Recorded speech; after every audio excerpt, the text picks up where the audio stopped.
Hey, welcome back to the James Show. News Talk 820 WBAP, now on FM at 93.3. Listen, before you look at your IRA or 401k or whatever you got going on, before you look at your investments today, just go around the office or the house or wherever you're at, the garage, hide all the sharp objects, lock up all your firearms, all that, because it's pretty bad. Okay, so the markets are down like 3-4% today. At least the rest of the world's doing fine. No, they're not. Japan was down like, I think 12% or something today. They had to do their emergency break. And there's a lot of red on the TV screen over here on Fox Business. So great time to talk to Stephen Moore back on the show. If you don't know who Stephen Moore is, go look up his Wikipedia page. You'll be impressed. And then you'll want to thank him for the tax cut he gave you in 2017. But welcome back to the James Show. How bad are things, Stephen? Well, it was a brutal day today, and if you think, as you just said, if you think they're bad here, look what happened in Japan last night, where they had the worst day for the stock market since 1987.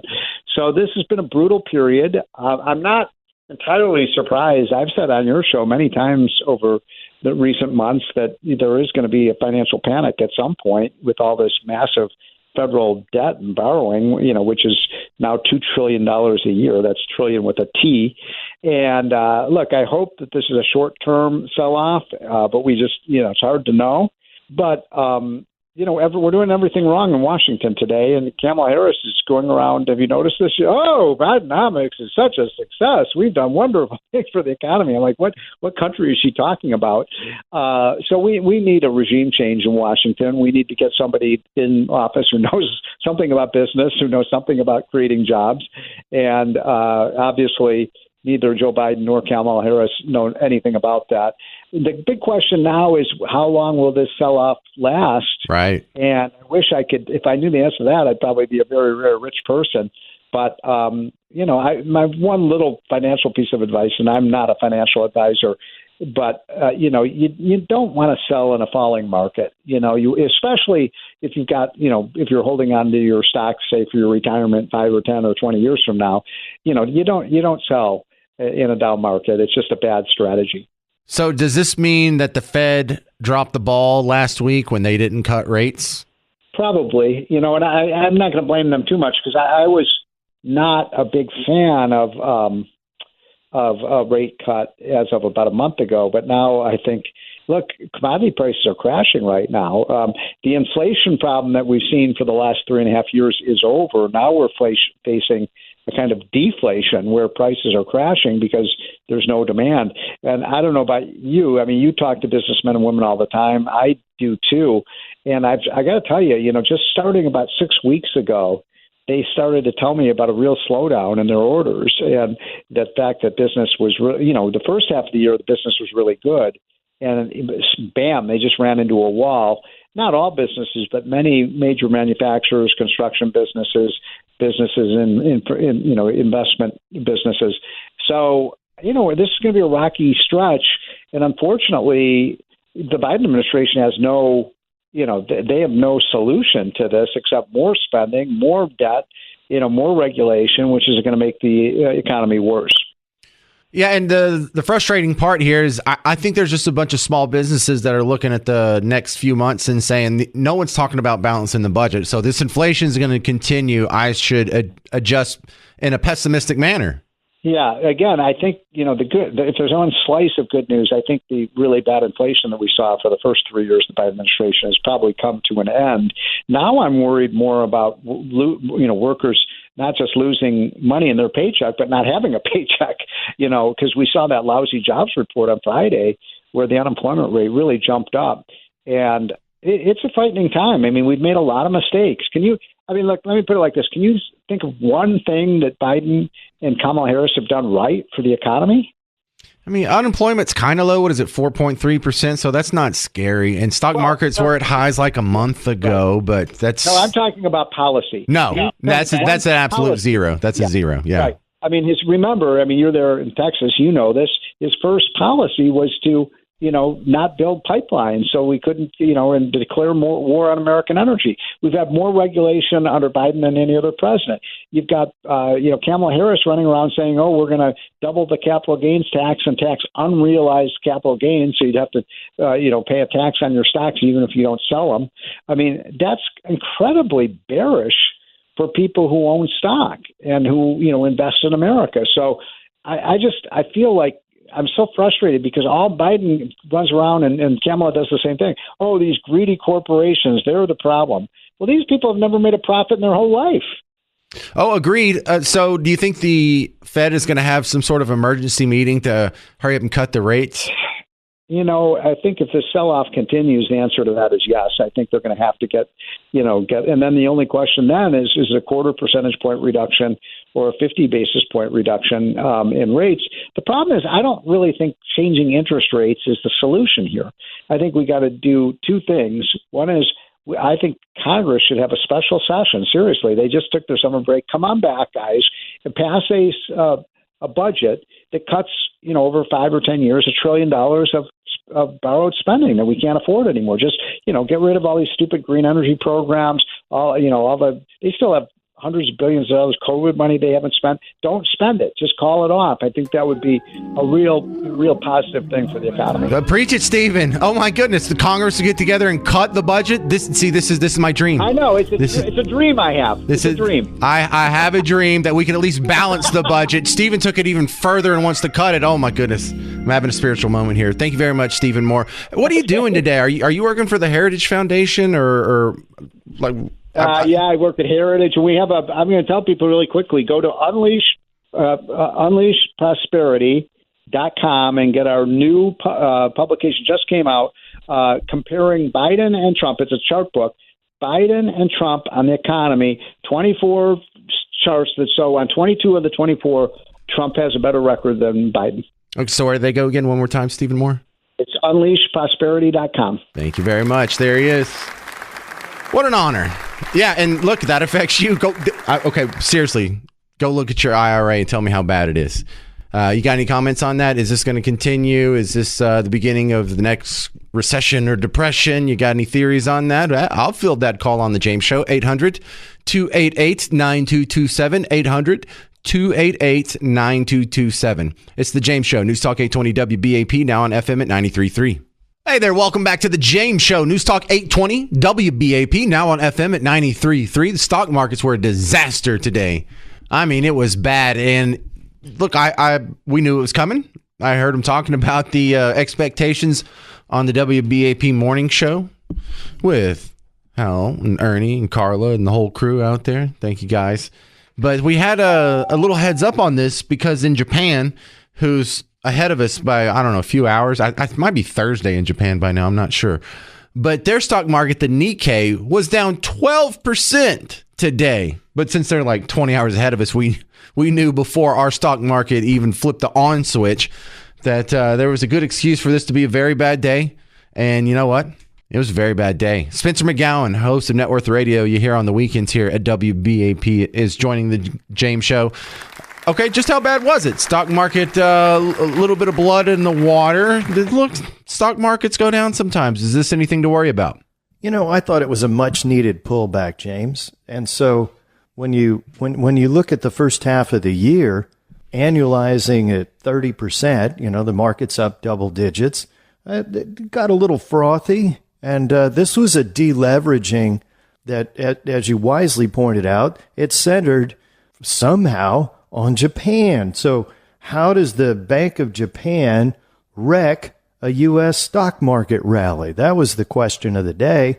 So I did a little research. Well, let's hear it. Okay. So the yen, all right, so you're a fancy hedge fund manager. Just visualize with me, okay? Okay. You're all levered up and fancy. You can go borrow money in Japan just really cheap, right? Doesn't cost you anything. And the yen, well, at the beginning of the year, you borrow the money.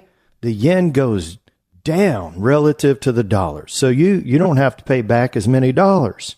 And you use that to buy some hot NVIDIA. There you go, right? So now you're levered up, you're fancy, you don't pay much on the interest. Well, that works great because the yen went from 140 to 161, and July 10th was the peak in the NASDAQ. All the tech stocks happen to correspond to the fact Bank of Japan says we're tired of the yen going down, so we're going to raise interest rates. And when they did, the yen fell right back to where it was at the beginning of the year versus the dollar. So now that big advantage you had is all gone, but you have to de-lever because it's going to cost you more, and you're losing money on your leverage. So that was the snowball effect from July 10th, and it means as a fancy hedge fund manager, you would have to sell whatever you got to reduce leverage, or you'd get a big old margin call. Okay, I think I followed about half of that, Spencer McGowan. How much of this can you tie back, or do you attribute to the Fed's decision last week to not change the rates? Is there a connection there, or is that a stretch? Well, Jeremy Siegel at Wharton, he's smart and fancy, right? So Jeremy Siegel said, hey, you need to make an emergency rate cut because, you've got the trouble that was ripping through commercial real estate. Was that today? I missed that. Yep, he came out and he said, you need to make an emergency rate cut because you've been too high, too long. Well, his perspective says you're actually gambling or playing chicken with the recession, and you don't want to play chicken with an absolute recession. But you're not there yet in terms of the numbers. Much needed pullback. So the tech stocks were up 20% when you measure it by the NASDAQ 100 on July 10th. Now they're only up 6%. That's down 14% in a month, less than a month. And so it's not as much fun when your NVIDIA goes way down. It was down 12% this morning. Well, I never jumped on that train. I felt bad for missing it. Makes me feel a little bit better. My FOMO has been resolved. But Spencer, I have a theory here, and I'm not a financial advisor. I just talk on the radio. But, I try and manage my own little investments and read up and learn what I can.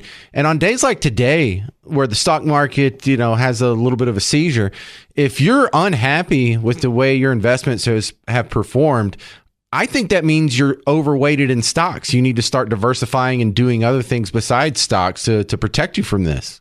Well, that's part of it. Now let's look at just the NASDAQ 100 measuring the tech stocks. It's still up 6% for the year.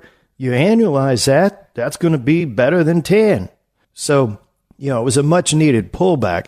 You haven't really, if you were there at the beginning of the year, you might be worried and you're not as happy. But if you were the one that bought NVIDIA when everybody was telling you to do it, then, you've got a correction of near 20%. Spencer, this sounds like the one thing that we've been able to gripe about in the economy that we can't tie back to inflation. Is there any blame for this on inflation? Well, if the Fed is too tight, right, and they need to loosen, the reason they were too tight was the inflation. And so they stayed too tight for too long, according to Wharton's Jeremy Siegel. So this is part of the de-levering process. It just happened really quickly. And the tech stocks, they were due for a correction. Now, what's interesting is the S&P 500 and the Dow are, they were more stable over this past month. And so the rally kind of broadened out, but it's still a rally, and there may be some poundings coming up. But I had one key figure for you. When you look at how are the profits of the companies versus last year, companies' profits in the S&P 500 they're reporting 11% more profit this year than they had last year. And that's okay. That's pretty good. That doesn't sound like a recession material. Spencer McGowan, we're out of time. How can they find you outside of the James Show? Networthradio.com. That's still the best place? That's perfect. And I'm very grateful you had me on because it was a very exciting day. And by the way, I put in a bunch of buy orders at the open. Oh, look at you. All right, there he is, Spencer McGowan. You can hear him on the weekends here. Find him at networthradio.com. Don in Little Elm, you're on the James Show on WBAP. What do you think, Don? Good afternoon, sir. Thank you for having me. I was listening to, of course, your show, the last gentleman that was on, and very, very interesting. Like enjoyed that. But the inflation numbers, job market numbers that we're hearing, of course, they said they've all went up the last few days. But in the past, do you think, your opinion, that inflation and the unemployment numbers have really higher than what they're actually saying? So the answer to that is absolutely, yeah. Oh, totally. Okay. So yeah, there's a couple ways they fudge that, and it's.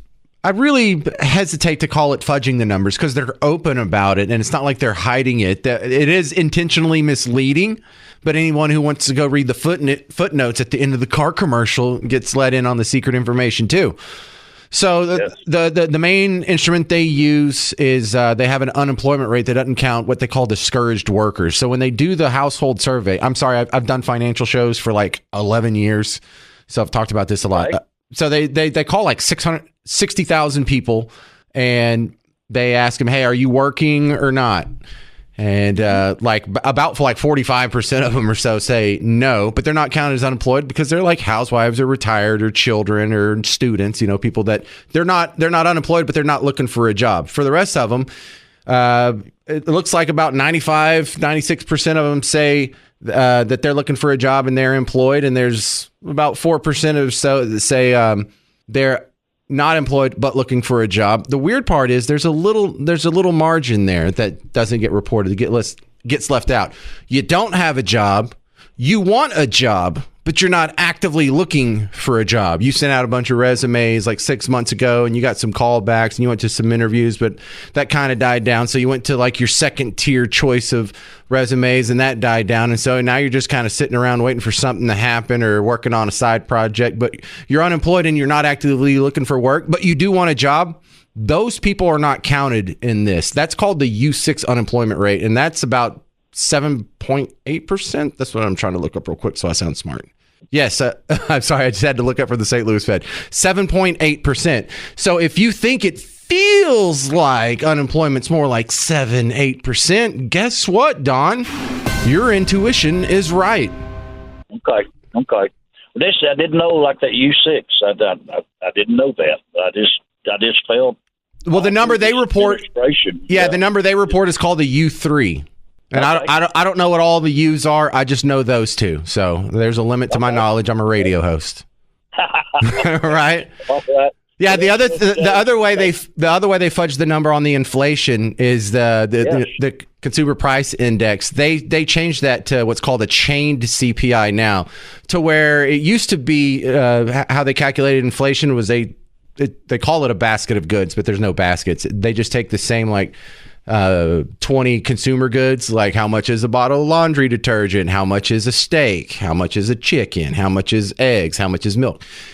So what they've done is they changed it from rating that for year to year. But if they change CPI, make substitutions, and they make the argument, well, if the price of something goes up more than others, people will naturally switch and they'll have no loss in their standard of living, even though their prices go down. Anyway, so that's the theory is if the price of steak doubles, you'll probably just buy more chicken. So even if the price of steak doubles, we're not going to count that as a doubling in the inflation calculation like they used to up until I guess it was like 10 years ago or so. I was already on radio when they changed the chained CPI.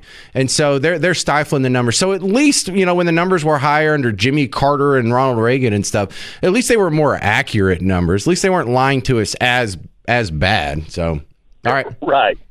Okay. Well, I appreciate it again. Well, thank you. Yeah, it's very cool for you to be so right and say, I've never even heard of the U6. You just knew that by intuition. That's pretty cool. All right, 800-288-9227, 800-288-9227 if you want to be next. We'll talk about the economy, but probably I'm going to read up on this attack in Iran involving U.S. troops, and hopefully we'll have a little more on that too. Green Day, the Saviors Tour, comes to Globe Life Field on September 11th with special guests Smashing Pumpkins, Rancid, and the Linda Lindas. Get tickets now at Ticketmaster.com. Text the word GREEN to 800-288-9227 for your chance to win a pair of tickets. I would like to go to that.